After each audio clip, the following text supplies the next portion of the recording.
This is your marketing pitch.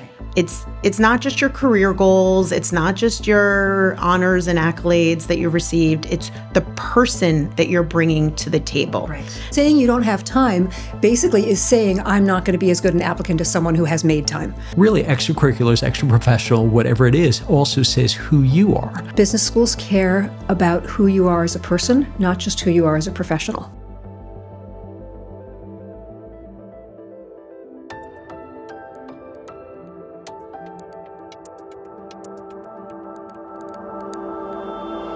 On today's episode of the MBA Mission podcast, we're tackling a topic that comes up frequently with MBA applicants: extracurricular activities, particularly those that fall outside the traditional mold. Many candidates wonder why business schools care about what they do outside of work. And just as often, they worry they simply do not have the time to take on additional commitments. We'll unpack what admissions committees are actually looking for, talking about how extracurriculars can demonstrate leadership and character, how applicants can rethink the idea of community service, and why meaningful engagement with the communities already in your life, whether this is mentoring colleagues, participating in cultural or religious groups, or organizing local initiatives, can be just as powerful as more formal volunteer work. We will also discuss the underlying trait admissions committees are really trying to identify through these experiences: a genuine sense of contribution and selflessness. Okay, we're here today to talk about extracurriculars. I'm immediately going to change terms here. First of all, extracurriculars are what happens during college. I think frequently we're talking about extra professional, and extra professional doesn't mean what happens at work. What it really means is outside of your normal job responsibilities, what happens at work. So I think I can pick on a wording again, if you're going to, that it's not outside of work, it's outside of your job. Yes. So it can take place at work. Yes, I think that's a better way of terming it. Absolutely. It's just what you're not paid for. Okay. That's an even better way of terming it at that point. Okay, so now let's talk about extracurriculars. What do business schools care about, and what does good look like versus bad? And is there such a thing?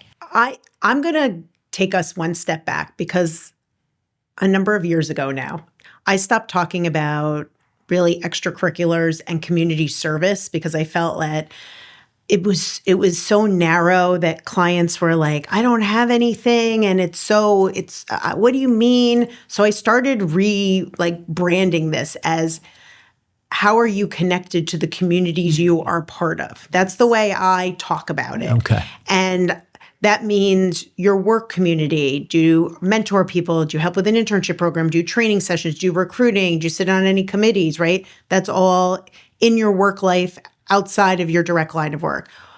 What are you involved in any way with where you went to undergrad, even informally? Have you mentored students? You're part of an alumni group. Are there things you just really enjoy doing in your life that you go above and beyond in? And an example I use literally on every consultation that I do is, I have a lot of clients who like fitness. It's not just about their own personal fitness goals. They go to Orange Theory, they go to CrossFit, or whatever they do, but they help other people reach their fitness goals, or they organize social outings for people in these classes. So I like this big tent because a lot of stuff can fit under it. That's correct. And because of that, I think suddenly the applicant's eyes open up to, wow, I have things. Right. Because it's scary otherwise. That's right. It is scary to say, oh my God, I'm doing nothing. Right. And I try to break it down. Also, I love that idea of how are you connected with the communities. That's something I'm going to steal from you and start using. The way I phrase it is, I ask them on consultations or my clients 3 questions.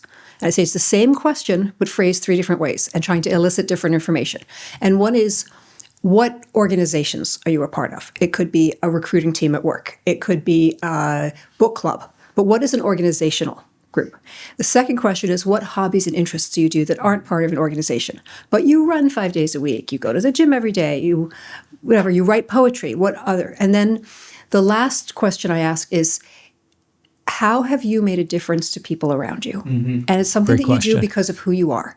So this could be during COVID, you took a vacation from work to go look after your grandmother. It could be that your sister had a friend who was interviewing at your company and you helped her out. And by positioning it in 3 different ways, they realize that they are doing something. These people are our clients, applicants are energetic. They're top-notch employees. They're professional. They're not going home at the end of the day and staring at four walls until the work starts again the next day. They're doing stuff. So let's find out what that is. If you want to be one of our success stories, sign up for a free consultation with a member of our full-time MBA admissions team. Since we've worked with tens of thousands of applicants for the past 2 decades, we can give you our honest opinion on your chances and help you put together your very best application. This is not a sales call, but rather your first session with one of us for free. We can give you a profile evaluation, answer specific questions about the process, review your resume, talk about your school choices, and so much more. Sign up now for a free consultation at mbaMission.com/consult. That's right. And you really glossed over something that I think is really worth talking about. Many of us do have responsibilities to our family, and that counts. Certainly, if you had to take off 2 weeks or 3 weeks from work to fly back to country to take care of someone in your family, that counts. That's something that actually really says a lot more about you than maybe on the board of X, Y, or Z. Right. And I love that phrase. People say to me all the time, well, does this count? I can't even use that. Everything counts. We don't know that everything is going to go into an essay. But when you're brainstorming, when you're talking about assessing your life, everything counts. Business schools don't care if you are serving food at a homeless shelter or babysitting your cousins for free 3 nights a week because they need extra support. It all counts because it's all part of your life and who you are. Just to talk a little bit more, for those people who are working 60 or 80 hours a week, how should they think about it? Or is it something that they should think about differently? Particularly if the answer, and sometimes it is really, no, I'm working 60, 80 hours a week. Well, they have to, we hear this all the time, right? Like, oh, I work so hard, I don't have any time. So with people that I encounter who say that, I say, all right, let's step back. Are you involved in anything at work, right? Like outside of your direct line of work, are you involved? I have clients who have been like the social chair of their analyst class. Or years ago, I had a client that every Sunday night, she invited everybody to come to her apartment and they'd either order in or she would cook. And it was just like this great social engagement. Or there are things you're doing for your church or your synagogue that you're going anyway. So the excuse that I work so hard that I have no free time doesn't really hold up. And you should just start looking at, what do I do that I enjoy that I'm doing? And then suddenly there are things on your list that you have. And also remember, you're competing against people who are working 68 hours a week and have those activities. So saying you don't have time basically is saying I'm not going to be as good an applicant as someone who has made time. So, and then the question to your last point of what are you already doing, that's what I say to them. What are you doing? Not for business school. But you don't just go home. You do something. I remember working with a client years ago who was very long hours, really did not have a lot of time. And he had 2 particular stories that really worked so well for this kind of issue for people who are so time challenged. One was that his family was scattered in multiple countries, and they had really lost touch. And he made a point of organizing a Sunday phone call with siblings and parents in about 8 different countries, just to stay connected. And it was his initiative, and he did it. He didn't do it because he was applying to business school. He did it because he missed his family. And it was a way we were able to use that to talk about making connections and drawing people. And the other thing that I loved was every day when he came home from work, he got off the subway in Manhattan, and there was a newsstand, and he would buy a candy bar on his way home from the news seller. And the news seller was a refugee who had lost both his legs to a bomb. And every day the newsman would smile at him and say, how was your day? And then say, I'm doing great. And my client finally said to him, why do you say you're doing great? Like, here you are. And he said, I have my family. I'm happy. And actually that became the trigger for him to create this. And that is not an extracurricular. Right. That is a story that he did because of who he is. And we turned it into a beautiful essay about staying connected, about looking at the positive side of life. Yeah, no, that's right. And listen, I think you really hit on something. Really, extracurriculars, extra professional, whatever it is, also says who you are, what's important. So that's when I tell folks, okay, if reading is important to you, by all means put it down, but don't stop there.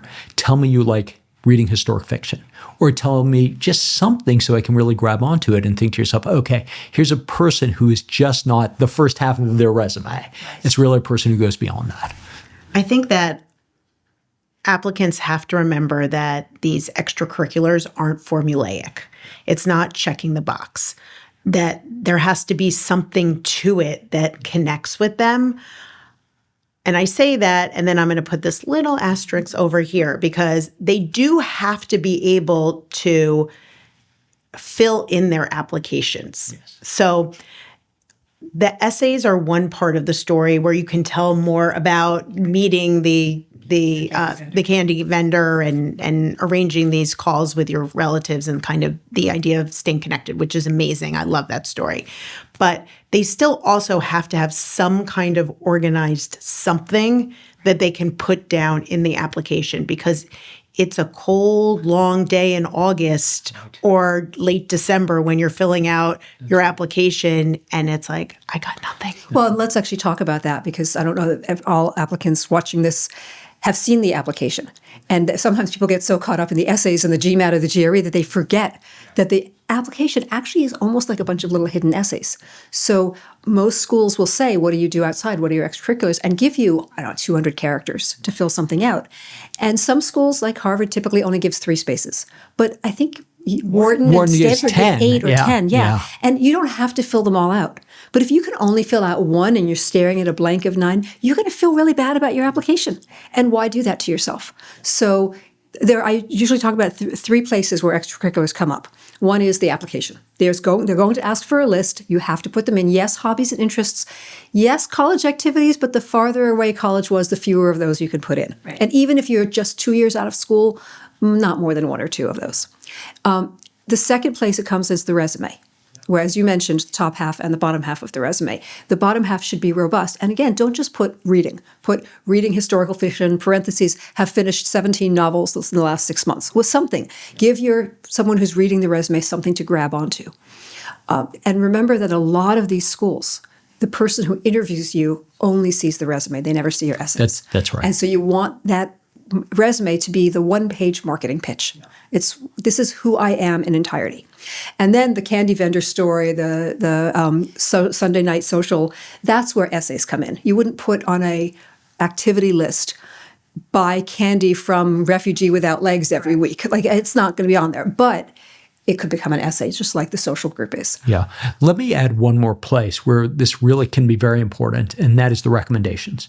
Because sometimes it's very hard to explain what you do in the office.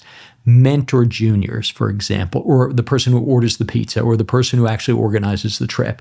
It can be very hard to almost, I'm going to say prove it, to really just, you can say these things, but sure, maybe. But if you have a recommender who says, this person is amazing because what they add to the community, let me give you some examples of exactly that, then that makes it really much more powerful, and then that question is sort of answered.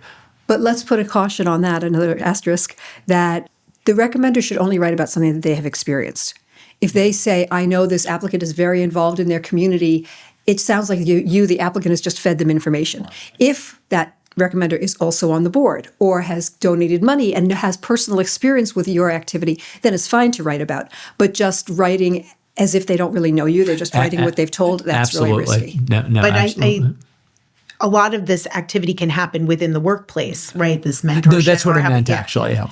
I actually, when a client has 2 or more things that they do outside of their direct line of work within their professional community, I create a section on the resume called other company contributions or other firm contributions that goes right under, like, I work at JP Morgan, but the de facto social chair of my analyst class.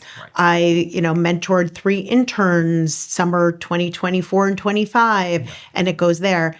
And since I started doing this 12 years ago, it's an interview point every time. It always gets questions about that section because it's right there. It's hard to ignore it.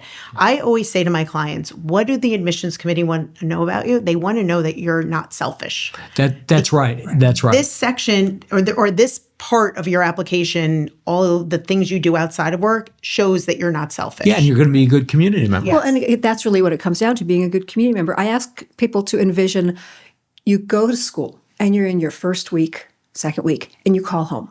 Well, you don't want to call home and say, I can't believe I'm here. It's an old-fashioned phone. There are a whole bunch of duds in this class, right? You want to call home and say, I cannot believe my classmates, these people are amazing. Well, other people want to say that about you too. So you can't be the dud. You have to be amazing. Right. And I also love to use some of the terms Harvard Business School uses, engaged citizen. And I think that's a really great illustrative term in the sense of engaged means you are truly working with other people, living with them, playing with them, whatever it is. And citizen, meaning it's not just about you, it's about the community as a whole. And it goes back to the phrase that we hear so much in business school, past behavior is a predictor of future success. That's right. Yep. If you have a college section on your resume that just shows academic awards, the business school has no way of knowing that you were an engaged citizen of your college community.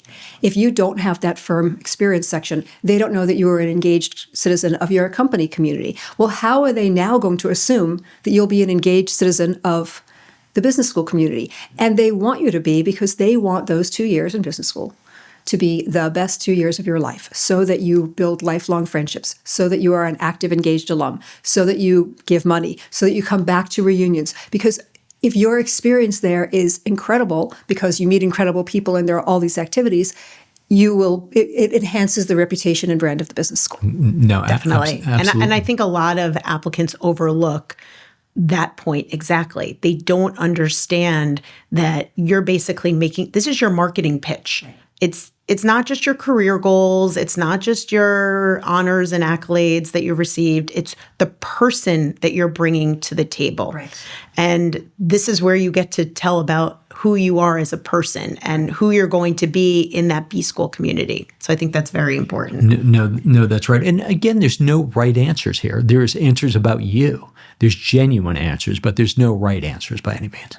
Who do you think has the most problem with this? What kind of applicants do you feel, besides the ones who are working 68 hours a week, who say, I can't believe I'm going to be asked to do this. Why do I have to be involved with this? Listen, in my mind, I think about who were they in college. If they're library dwellers, and some of us were, for all sorts of different reasons, then in some ways that could be a problem. But again, it's less of a problem if you acknowledge it. I think honestly, what is a problem is someone comes to me 6 or 8 months beforehand, and then they say, I haven't really done much, and they're right. What do we tell them at that point? You have 6 to 8 months, because it does seem sort of mercenary to then sign up for something. Well, I usually tell them, look at what you've done in the past when you had more time and pick that up. Because now it's a continuous activity where there was a break. Yes. And that adds depth to it. So something that you did in college, something you did your first year out of school. Now can you get back engaged? Yes. Then I'll say, what do you do? Right? If you read, okay, quickly form a book club. Now it's reading with a book club. That's right. Absolutely. And then the last thing is there's a lot of volunteer activities that are episodic. They're a one-day event. And if you can find those, one of my favorite, I don't have any connection to this organization, but Achilles International is a running group that pairs able-bodied and disabled runners. So many of our clients who work 60 to 80 hours a week go running at 5 a.m. before work. Right. And you know what? Now partner with a disabled runner, go running at 5 a.m. 5 days a week, 3 times by yourself and twice with a blind runner. Yeah. And by the way, it becomes a really meaningful experience. Absolutely. I suggest Achilles International all the time. And then my clients come back to me and say, wait, this is amazing. I'm going every week. It's not a chore. It's actually a wonderful, fulfilling experience. Right. And so, listen, we get these people all the time who show up and they have nothing, and it's, within the year that they want to apply.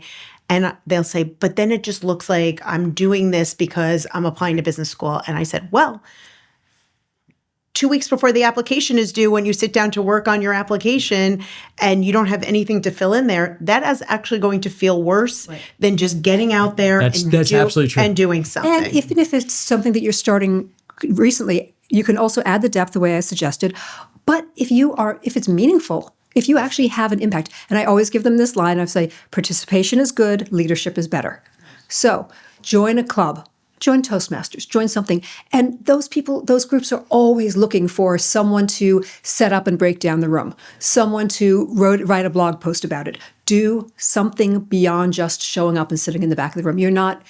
We used to have a blog post out there called Community Service is Not a Prison Sentence. And it's true. It has to be something you look forward to, or you're not going to get anything out of it. And leadership doesn't have to just be like, I'm in charge of this session. Leadership comes in so many different ways. Like back to the Achilles International, I had a client who got involved in this, and he ended up training a blind woman to run the New York City Marathon, which was incredible. That's leadership. You showed up every week. You helped her achieve this goal That is leadership. Right. There's no question about it. The schools believed it too. It was a very powerful story. I've had clients who did that and then sent out a flyer around their work and got 2 or 3 friends to go with them. And now they've organized a group to go and do this, and they've magnified their impact. Yeah. And it's just hanging out with their friends. You don't have to suffer. Like, another really good one I like is food rescue, where you volunteer in an evening to go pick up food from a restaurant and deliver it to a shelter or to someplace, food kitchen, and they tell you how many tons you've saved. And it's such a measurable, and all business school students love metrics. And so to be able to say, I've saved 40 tons of food, that feels really good. And that's a measurable impact. That's and it's right. not a lot of time. And listen, it's also a vehicle to take something that may be very solitary or very much self-focused and turn it into something that's community. Because what does it mean when you read somebody who ran the Boston Marathon 5 times versus they ran the Boston Marathon once as part of Achilles International? Yeah. To build off of this a little bit, I had a client a few years ago who he taught himself to be a pizza chef in his apartment during COVID. And it became more than just him being a pizza chef in his apartment. He ended up inviting people over to eat the pizza. And then he really refined his pizza making. And then he started selling his pizza at some of these New York City pizza festivals. And next thing you know, he was making pizza next to some of the most famous pizza chefs in New York. Right. This is a great story. That's a great story. Absolutely. And it's just about a personal interest. Like, there was no awards given out. It was just and he went to some of these pizza festivals that ended up raising money for people in need, which was like a nice part of it, but it was hardly that part of the story. You mentioned people who are involved in their church or synagogue. I'll tell you a story about someone I worked with who was my 3rd year here. She had worked with a different consultant on her 2+2 applications, hadn't gotten in, had been continuing to work with him and wasn't feeling good about her essays. And finally, her GMAT tutor said, just go talk to Jessica. So she signed on with me, and we were working. And it was fine. It was good. We had good stories, but I always felt that she was holding back. And finally, I said, why? Well, I feel like there's something you're not telling me. And she's like, there is, but I can't talk about it. I'm like, okay, tell me why. She's like, because my other consultant told me I can't talk about religion. I'm like, but you can talk about religion. No, I can't. I'm like, well, here's the difference. If I read your essay and I feel like you're trying to convert me, that's not a good essay. If I read your essay and I learn about your value system and what shaped you and how you live your life, that's a good essay. And she was like, are you sure? I'm like, I'm sure. And she ended up getting into Stanford and with a very powerful essay. In fact, she ended up rewriting her HBS essay to be about religion as well in her journey because she liked her Stanford one so much. Right. And I think that also speaks to something that business schools are really looking for, and that's the why. Okay, at the end of the day, it really is not enough to say, okay, I tutor children. At the end of the day, that's terrific. I mean, no question about it, but help me understand why. Is that a jumping off point for maybe me learning something about you that is not obvious from other pieces of your application? I'll tell you one of my favorite religious ones also. I just remember this, one of my favorite opening lines ever. This client belonged to this huge mega church, and there were 4 youth groups, and he was one of the directors of one of the 4, not youth groups, like young adult groups, and he was in charge of one of them. And for their Christmas party, they each had to plan an event. And his opening line of the essay was, tuxedo, tuxedo, pajamas, tuxedo. And the essay was about how his group decided to go in PJs instead of tuxedos because of him. And that was the vibe they had the whole time, was let's make this group as fun as possible. And let's really engage. And it was about a social, it happened to be through a church. It had nothing to do with the church. It was just how he brought his creativity to the organization. I think that all too often, applicants feel that they have to live within these confines of extracurriculars. Yeah. And there's a lot of non-traditional extracurriculars that can make very powerful impact in their applications. And that can be about your heritage, your religion, your interests, quirky things about you. Yeah. They're great. Right. They're great. And I want to hear more about that. But to me, that's one of the joys of this job is when someone's like, well, I also really like this. And I've had clients who are illustrators, which I think, and that I think is really fascinating and not something that's very, very typical. I've had clients who are photographers, just amateur photographers, but take pictures of unusual things like doors in cities. And these are just interesting things to talk about. And sometimes they end up tying very nicely to their story in a different way. Like I had a client a few years ago who was dyslexic and really struggled growing up with her dyslexia, but she found sculpture art as a way to kind of figure out spatial issues. And it was just really, really interesting to hear these two things come together. That's it. There's extracurricular activities right there. That's right. And let me also take a minute to mention the fact that people should also not be sensitive in terms of what they think the admissions committee will think about their extracurriculars. This happens a lot with fraternities. Yeah. Honestly, it's anyone who's in a fraternity, they're going to frequently ask me, can I talk about being in a fraternity? I'm like, you were spending hours a week. You were showing real leadership there. And fraternities are not just Animal House. Well, there are ways to talk about it. Like my son is in a fraternity at a big school. And when he joined, I said to him, if you're going to take a leadership role, you can be the VP of philanthropy, but you're not going to be rush chair. Right. There's a level of activity that we don't want to talk about. So there is some caution there, but yes, he became rush chair. Yeah. Right. Of course. I had a client who was a VP of beverages. And that was in many ways the most important role in the whole fraternity. But we sort of were a little bit more vague with that. But right. I'm not against the Greek system. Like I was in a sorority growing up and when I was in college, and I felt like it was the ultimate test of my leadership. And I ended up becoming like on the Panhellenic Council in college, which was really amplifying my leadership. And I encouraged both my kids to do it because I thought it was very defining for me. And they've taken it where they want to. But with my clients too, I say there's nothing to run from if you can tell a leadership story. It's not, it doesn't have to just be there to be there, like member, whatever frat. That doesn't add much to it. But if you have a leadership role and you've done something impactful, right, why hide it? It's okay.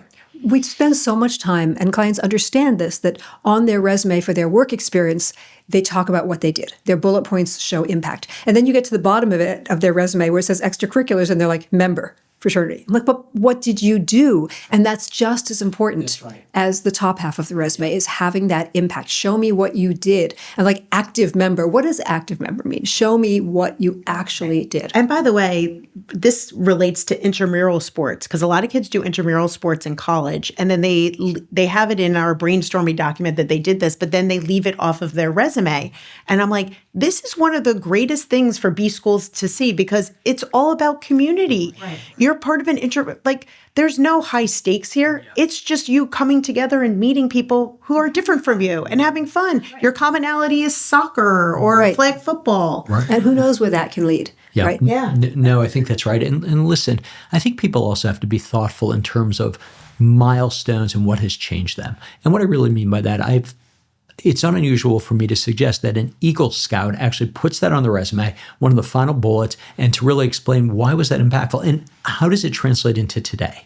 Because at the end of the day, it's one thing if you did something in high school and it never manifests again. It's another thing if it was so impactful that at that point you took you on a road. And even if that means my Eagle Scout project was I helped build a house, I'm still an active contributor to Habitat for Humanity. Whatever it is, pull that thread through. Yeah, right. Absolutely. Definitely. I think applicants have to open their mind to different pathways. Yes, we know you're working hard. Yes. Everyone's working hard. Yes. There's lots of different things that you can do that are going to make you better people as a result. And by that good feel that you feel, your applications will be so much stronger. That's right. What do you say to people who say, I come from a culture, I'm thinking European generally, that doesn't do extracurriculars? That's an American thing. That's where I dig in a little, like, well, how do you spend your weekends? Or what do you do after work? Or, you go to that community center. Oh, you organized a dinner for that celebration. Are you the one who tends to organize everything? Is this your role? Where does that come from? And we just keep pulling and pushing. Yes. So I think that's kind of a lame excuse when they say, like, my culture doesn't do that, because everybody does something. There's something that you're involved in. And show how you're connected to the culture. By all means, show how you're connected to the culture. I certainly had a client of mine from a non-European culture, and Obviously, going to his house of worship was really important.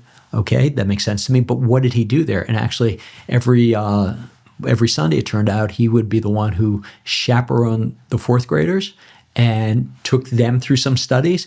And he was sort of, does that count? I'm like, oh my God, if you ever met a fourth grader, of course it counts. Well, I had a client recently who was from a not very well-known culture and really missed the food and bought his favorite cookbook. And he used it, but he didn't know how to bake. But his mother-in-law did. And they baked together every Sundays. He would translate the recipe and she would teach him to bake. That's terrific. And then he created a cookbook for her from the translated recipes. And it was something the two of them did, not with anyone else. It built really strong ties. And it was a way of connecting him to his culture and to his new family. And it became not a huge, long essay, but definitely a short essay that was really sweet. It was a really nice essay. I actually think food and culture are such an important part of applications. I had a client recently, I won't say where he was from because it would give it away, but he works like 100 plus hours a week in a private equity job. His mother was from a country that faced war, but he grew up in a state where food was big, and you would know that food. And he wrote about how these like two opposing cultures kind of shaped who he was. But he also had started this dinner party once a month where he would try out different foods, and bringing people together around food. And he ended up hosting a party bringing these two cultures together, which I thought ended up being like a great kind of finale to the whole process. But a great essay, which during his interviews where it was with an admissions officer, it was discussed. And honestly, then it's something that they can project forward. If business schools are thinking to themselves, okay, how are you going to be an engaged citizen? Well, at that point, it's very clear past his prologue to say, I brought cultures together personally, so when I get to school X, Y, or Z, I'm going to do the baking club, which I've actually had someone do, or I'm going to do the cooking club, because that's a wonderful way to build community. So one question I get asked, and I'm sure you guys do too, is I don't have a certificate from this. I have no way to prove to the admissions committee about this. So let's talk about that. What kind of proof do you think admissions is looking for of these activities? Zero proof. I mean, which doesn't mean you lie. You do sign a statement of integrity on these applications verifying that you have told the truth. But a background check isn't going to call a club and say, did they actually organize this meeting? The background check after you're accepted is about verifying employment dates and salary, tax status, things like that. But you don't need a certificate. You need to talk about it in a way that is credible and meaningful and has integrity. Right, and why it was important to you. And impactful, right.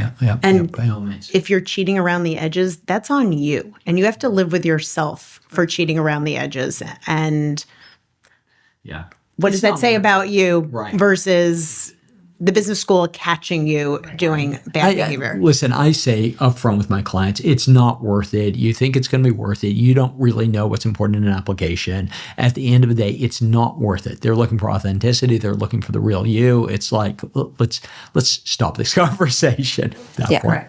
Well, before we stop our conversation, any last thoughts about extracurricular, extra professional, things that you don't get paid for, as far as how you should think about them and sort of what counts? Or I think we've said everything counts. My summary statement is business schools care about who you are as a person, not just who you are as a professional. And leave it at that. Yeah. I agree. And some of the best things are right under your nose. Yes. There are things you're already doing. And look at your connection to the communities you're part of. I mean, I use that phrase all the time for a reason, because then suddenly it's like, oh, I didn't think this counted. Yes. And it does. Yeah. It counts. No, absolutely. Listen, if you'd like to talk to Jessica, Rachel, Harold, or one of our other consultants here at mbaMission, by all means, sign up for a free 30-minute consultation. We'd love to talk to you about what counts, what doesn't count, and if there's even such a thing as counting. Thank you very much.